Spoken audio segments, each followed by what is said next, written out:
मादृशान् मुग्धान् कथम तनुवशत्वान् बुद्ध के शान यजेयम सुगतमगधरं वागधीशं शिवं वा जितभवमभिवन्दे भासुरं श्रीजिनं वा। देवादिदेव 1008 श्री आदिनाथ भगवान की 20वीं सदी के प्रथमाचार्य चारित्र चक्रवर्ती आचार्य श्री शांति सागर जी महाराज की, परम पूज्य आचार्य श्री वीर सागर जी महाराज की, परम पूज्य आचार्य श्री शिव सागर जी महाराज की, परम पूज्य दीक्षा गुरुवर्य आचार्य श्री धर्म सागर जी महाराज की, परम पूज्य आचार्य श्री अजित सागर जी महाराज की, परम पूज्य शिक्षा गुरुवर्य आचार्य कल्पश्री सुध सागर जी महाराज की, श्रीमद जैन धर्म की जय, पंच कल्याण प्रतिष्ठा महोत्सव की जय, परम पूज्य वात्सल्य भारती पंचम पट्टाधीश आचार्य श्री वर्धमान सागर जी गुरुदेव की, समस्त आचार्य संघ की। धर्मानुरागी महानुभावों, आज पंच कल्याणक का तीसरा दिन है और पिछले 2 दिनों में आप सभी लोगों ने बड़ा हर्ष और आनंद मना करके उन कल्याणकों को संपन्न किया है। आज के इस प्रातःकालीन कार्यक्रम में आप सभी लोगों ने एक दृश्य देखा था। वो दृश्य था तीर्थंकर बालक के साथ इंद्र परिवार छोटा छोटा रूप बना करके यहाँ उपस्थित हुआ था और उन्होंने तीर्थंकर बालक के साथ क्रीड़ा की। आप सभी ने देखा है उस दृश्य को।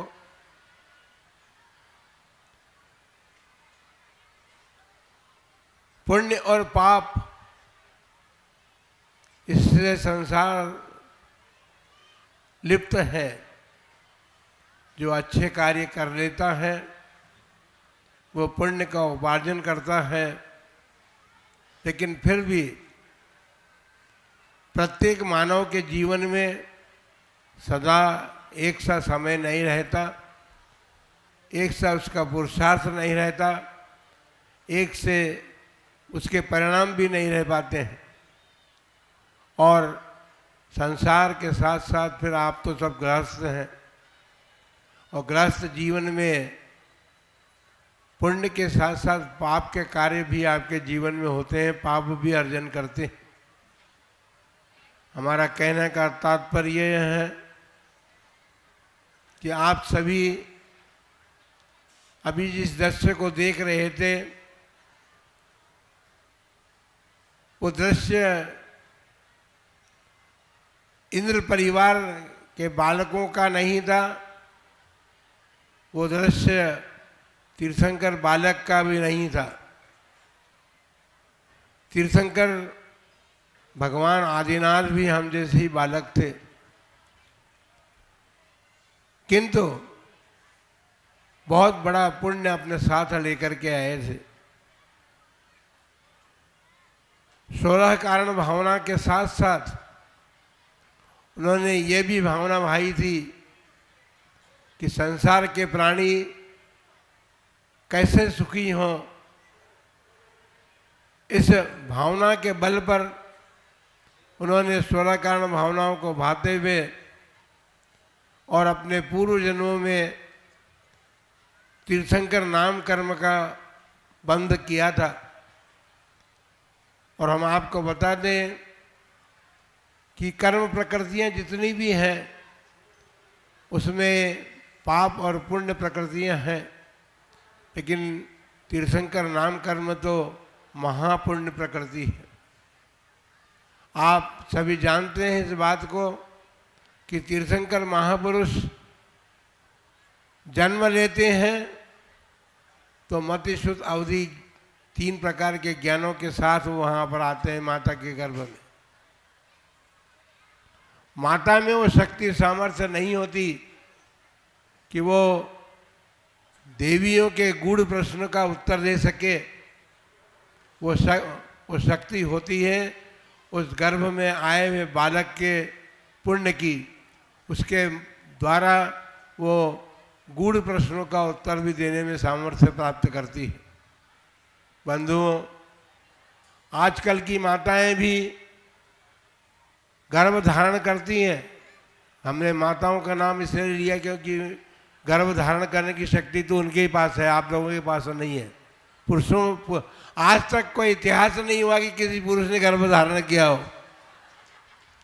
तो माताएं गर्भ धारण करती हैं, लेकिन गर्भ धारण करने के साथ साथ कैसा आचरण और कैसे किन किन कर्तव्यों का पालन करना चाहिए, ये आज का चिकित्सा जो कार्य है, चिकित्सक लोग हैं वो इस बात को नहीं बताते। हमने सुना है कि गर्भ धारण करने के बाद माताएं जो हैं उनको कहा जाता है कि आप बेड रेस्ट लीजिए। अब बेड रेस्ट का मतलब क्या होता है? हम तो समझते हैं कि प्रमाद की चर्या है, वो प्रमाद में लिप्त तो हो जाती है माताएं वो। और फिर अब तो विज्ञान का युग है, उस विज्ञान के युग में नाना प्रकार के उपकरण ऐसे प्राप्त हो गए हैं जिसमें अपना समय व्यतीत करती हैं माताएं। आपको पता होना चाहिए कि जो माता गर्भ धारण किए हुए है वो जैसे कार्य करेगी, जैसे अपने जीवन को संस्कारित करेगी, उसी प्रकार के संस्कार जो हैं उस गर्भस्थ बालक में भी पड़ेंगे। इस बात को अच्छी तरह माताओं को ध्यान रखना चाहिए।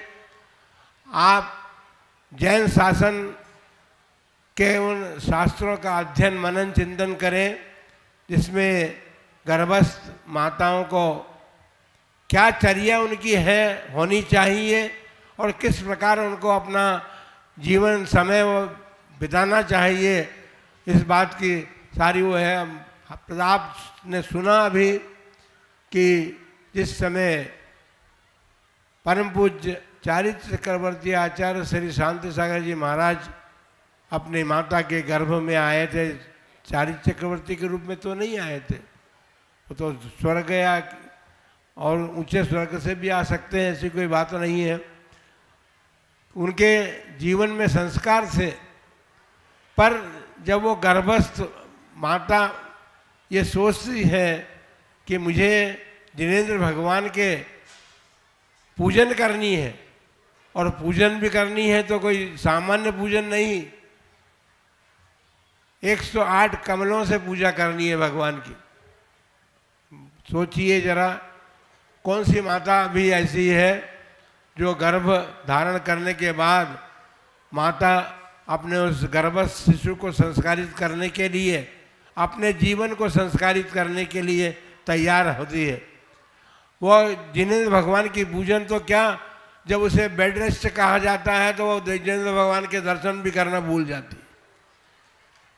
केवल उस बेड रेस्ट के साथ साथ वो ऐसे ऐसे दृश्य टेलीविज़न और अपने मोबाइल के माध्यम से देखती है जिसके संस्कार जो हैं उस गर्भस्थ बालक पर भी पड़ते हैं। इसीलिए कहा गया है जिनेंद्र भगवान की पूजा कीजिए और गुरुओं के दर्शन कीजिए, गुरुओं की वाणी श्रवण कीजिए, शास्त्र का अध्ययन कीजिए, जिसके माध्यम से अपन ने कहानी पढ़ी है जिस समय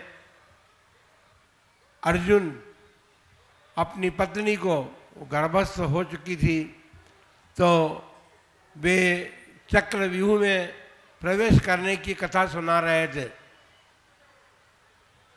उस गर्भस्थ बालक ने, जो कि अर्जुन हुआ बाद में, वो हाँ अभिमन्यु हुआ, उसने गर्भ में ही चक्रव्यूह में प्रवेश की, जो कथा थी उसको सुना। लेकिन देखिए आप, माता को नींद आ गई जिस समय अर्जुन चक्रव्यूह से बाहर निकलने की कथा बता रहे थे, उसकी क्रिया बता रहे थे। उस समय माता सो गई। माता सो गई तो गर्भस्थ बालक भी सो गया, और गर्भस्थ बालक सो गया तो चक्रव्यूह से निकलने की विधि को वो नहीं सुन पाया। और आपको मालूम है कि वो युद्ध में चक्रव्यूह में प्रवेश तो कर गया, लेकिन वहाँ से वो बाहर नहीं निकल पाया। अब कितनी बड़ी जिम्मेदारी होती है एक माता की, जो गर्भ धारण करती है, अपने संतान को वो किस प्रकार संस्कारित करे। ये आपने गर्भ कल्याणक देखा, माता ने 16 स्वप्न देखे थे। आज कितनी माताएं स्वप्न देखती हैं? 16 स्वप्न तो दूर की बात छोड़ो, लेकिन एक स्वप्न भी अच्छा सा देख ले तो बहुत बड़ी बात है। कैसे संस्कार बनेंगे बताइए आप? अपने संतानों को कैसे संस्कारित करेंगे? परम पूज्य चारित्र चक्रवर्ती आचार्य श्री शांति सागर जी महाराज ने जन्म लिया। उस समय ज्योतिषी ने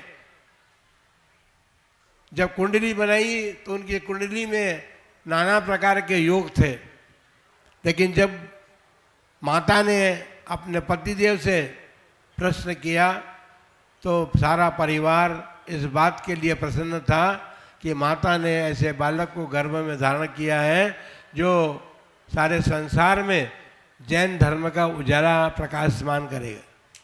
बंधुओं, हम ये कल्पना करें कि हमारे गर्भ में भी, हमारे घर में भी इस प्रकार के बालकों का जन्म हो, जो अपने आप को संस्कारित करें और अपने संस्कारों के बल पर धर्म को प्रभावित करें। धर्म को प्रभावित करने के लिए अनेक प्रकार के धर्म कार्य करने होते हैं।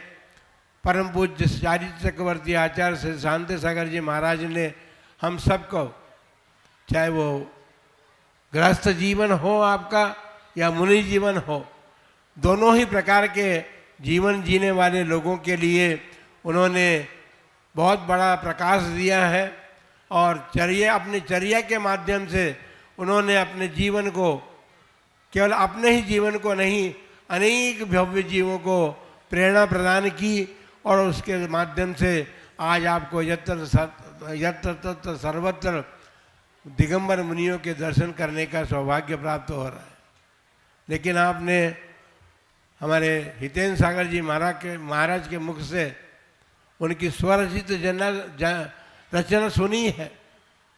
उन्होंने कितने विचारों को अपना दृढ़ करने के बाद, हम तो बड़े कमजोर दिल के आदमी हैं। आप लोग देख रहे होंगे कि महाराज अपनी आंखों को पोंछ रहे हैं, लेकिन हमें नीचे दिखाई दिए कि एक के भी आंख में आंसू नहीं थे, जबकि वो कह रहे थे महाराज कि जिन धर्म के लोगों भर लो आंख में पानी। और आप सोचिए कि चारित्र चक्रवर्ती आचार्य श्री शांति सागर जी महाराज नहीं होते तो पंचकल्याणक उत्सव भी इस देश में संपन्न नहीं हो सकते थे, क्योंकि वे नहीं होते तो जिनालय की रक्षा नहीं होती, और जिनालय की रक्षा होकर के और जिन मंदिर के निर्माण का मार्ग नहीं खुलता तो ये पंचकल्याणक प्रतिष्ठा महोत्सव कैसे हो सकते थे। इसलिए पंचकल्याणक प्रतिष्ठा महामहोत्सव, हम तो महोत्सव नहीं कहना चाहते, महामहोत्सव कहना इसलिए चाहते हैं कि एक तीर्थंकर बालक जन्म से लेकर सिद्ध अवस्था को प्राप्त करने तक किस प्रकार अपने जीवन को यापित करता है, जीवन यापन उसका होता है। आप सोचिए कि महापुण्य है उनका, जहाँ देवता ही जिनकी वो करते हैं। दीक्षा लेने के पहले सारा जीवन जो है माता पिता को छोड़ करके केवल देवता ही उनकी सारी वो करते हैं। जब दीक्षा लेते हैं तो फिर आहार दान देवता नहीं देते। ये सोचना भी नहीं जो देवता बने हैं अभी पंचकल्याणक में तो आपको आहार दान देने को मिल जाएगा, ऐसा नहीं है। ये दृश्य था और दृश्य है पंचकल्याणक। आहार दान देते हैं तो आहार दान का महापुण्य होता है। और आहार दान का पुण्य जो है राजा श्रेयांश ने राजा सोम के भाई राजा श्रेयांश ने आहार दान या दान तीर्थ का प्रवर्तन करने में सर्वप्रथम अवसर प्राप्त किया है। वे भगवान ऋषभदेव को आहार नहीं देते तो दान का प्रवर्तन कैसे इस देश में हो सकता था। वे जिस प्रकार से भगवान ऋषभदेव अनेक पुण्यों को लेकर के अपने सामने आए थे तो राजा श्रेयांश ने भी पूर्व जन्म में उन्होंने आहार दान दिया था और आहार दान देने के संस्कार लेकर के आए थे। इसीलिए वे एक दिगंबर मुनि को किस प्रकार का आहार दिया जाता है इस विधि को जानते थे और उसी विधि से उन्होंने भगवान ऋषभदेव का भी आप दर्श देखेंगे कि भगवान ऋषभदेव जब आहार पर उठेंगे, आज नहीं कल देखने को मिलेगा। तो वे मुनि धर्म की चर्या का उन्होंने उसको प्रकाशित तो किया ही, किंतु श्रावकों के लिए भी उन्होंने बहुत कुछ कहा है। श्रावकों की कैसी चर्या होनी चाहिए, कैसे धर्म का पालन उन्हें करना चाहिए। हमें तो कभी कभी ऐसा भी होने लगता है कि आचार्य महाराज 1955 में जब इस धरती से उन्होंने विदा ली तो शायद धर्म के संस्कार बहुत कम लोगों में सहज रह गए हैं। सारे के सारे संस्कार अपने साथ ले गए। हमको बड़ा दुख होता है सारे श्रावक समाज की चर्याओं को देख करके। आप सोचिए कि हमारी चर्या किस प्रकार बनती जा रही है। अभी पंचकल्याण प्रतिष्ठा महोत्सव है। पंचकल्याण प्रतिष्ठा महोत्सव ने सारी व्यवस्थाएं कर रखी हैं। ये तो अभी बड़ा सौभाग्य है कि जब प्रवचन शुरू हुए तब ये पांडाल भरा हुआ दिखाई दे रहा है। उससे पहले तो बाहर घूमते हुए लोग दिखाई दे रहे थे, भोजनशाला की तरफ जाते हुए लोग दिखाई दे रहे थे। ये हमारे समाज के लिए बड़ी हानिकारक बात है। जब यहाँ पांडाल में कोई कार्यक्रम हो तो उसे आप अवश्य देखें, उसे आप अवश्य उसे सुने, गुरुओं के उपदेश श्रवण करें और गुरुओं के उपदेश श्रवण के माध्यम से अपने आत्मा को पवित्र करने का मार्ग प्राप्त करें। ऐसे ही तीर्थंकर नहीं बने भगवान ऋषभदेव। उन्होंने पूर्व जन्म में कैसा पुरुषार्थ किया होगा ये तो अपन को सबको मालूम है कि सूर्यकारण भावना में भाई जाइए। और सूर्यकारण भावना में सर्वप्रथम भावना जो है दर्शन विशुद्धि भावना है। दर्शन विशुद्धि का मतलब है अपने सम्यक दर्शन को उन्होंने इतना निर्मल बना लिया था। उस निर्मलता के कारण वे आगे और भावनाओं भागते हुए दर्शन विशुद्धि भावना के साथ साथ उन्होंने तीर्थंकर नाम कर्म का बंद किया। बंधुओं, आप सभी बड़े उत्साह के साथ इस पंचकल्याण प्रतिष्ठा महोत्सव में सनुम्बर समाज तो हिस्सा ले ही रही है, लेकिन बड़ा सुखद आश्चर्य है कि आसपास के गांव के लोग भी और सुदूरवर्ती स्थानों से आकर के भी इस पंचकल्याणक को सफल बनाने के लिए तत्परता के साथ आप उपस्थित हैं। हम यही कहना चाहते हैं, आप पंचकल्याणक प्रतिष्ठा महोत्सव के दर्शक बने हैं। ये दर्शक दर्शन मात्र न रह जाए। पंचकल्याणक प्रतिष्ठा महोत्सव साक्षात जब तीर्थंकरों का होता है उस समय तो इतना बड़ा पुण्य होता है। इसका मतलब यह है कि उस समय पुण्य होता है। अब तो भरत क्षेत्र में कोई तीर्थंकर है नहीं या अभी होंगे भी नहीं। जब उत्सर्वणी काल का प्रारंभ आएगा तब तीर्थंकरों का समय आएगा तो बहुत काल बीत जाएगा। कोड़ा कोड़ी सागर बीत जाएंगे जब फिर प्रथम तीर्थंकर उत्पन्न होंगे। अभी 18 कोड़ा कोड़ी सागर के बाद इस भारत की भूमि पर ऋषभदेव नाम पाया जिन्होंने, वे प्रथम तीर्थंकर हुए और भगवान महावीर तक 24 तीर्थंकर हुए। अभी आपने सुना ही है कि 10 कोड़ा कोड़ी सागर का एक काल होता है, सर्पणी और अस्वर्पणी। उस 10 कोड़ा कोड़ी सागर के काल में जो चौथा काल आता है, जिसे चतुर्थ काल कहते हैं, उसमें तीर्थंकर होते हैं। लेकिन उस सर्पणी काल में तो वो तीसरा ही होगा। ये वह बंधुओं उसका नाम है। दुखमा सुखमा काल में तीर्थंकर होते हैं, चाहे वो उत्सर्पणी काल हो या अवसर्पणी काल हो। तो आपने को सौभाग्य मिला है कि हमने तीर्थंकर का जन्म, तीर्थंकर होते तो नहीं देखे, लेकिन पंचकल्याण प्रतिष्ठा के माध्यम से हम तीर्थंकरों के जीवन को देखने का, समझने का अवसर प्राप्त करते हैं। उसमें हमें तल्लीन होकर के उसको अपने जीवन में उतारना चाहिए, तो हम इस पंचकल्याण प्रतिष्ठा महोत्सव को देखने का प्रतिफल अपने जीवन में प्राप्त कर सकेंगे। अभी महाराज ने आप सबको प्रेरित किया, हमको तो उनकी वो भजन को सुनकर के आंखों में आंसू आने लगे। अब कितने लोगों की आंखों में आंसू आए देखिए कि आचार्य शांतिसागर महाराज यदि नहीं होते तो हम कहाँ होते, अपना कोई पता नहीं था। किस धर्म को मानने वाले होते, किस मंदिर में जाते या क्या क्या करते, कुछ पता नहीं था। वो महापुरुष हुए और उन्होंने हमें जैनत्व अपना सुरक्षित रखने का एक प्रयत्न और पुरुषार्थ मार्ग बताया, उपाय बताया। उस जैनत्व को आप लोग सुरक्षित रख सके हैं और आगे भी अपने जैनत्व को सुरक्षित रखने का परम पुरुषार्थ करें। इन्हीं मंगलमय भावनाओं के साथ आप सबके लिए मंगल आशीर्वाद कि आप अपने जीवन को, मनुष्य जीवन को सार्थक करने का प्रयत्न पुरुषार्थ करें और वो धर्म पुरुषार्थ ही है। उस धर्म पुरुषार्थ के माध्यम से आप जीवन को मंगलमय बनाएं, आप सभी सुखी हों और मंगलमय आपका जीवन हो। इन्हीं भावनाओं के साथ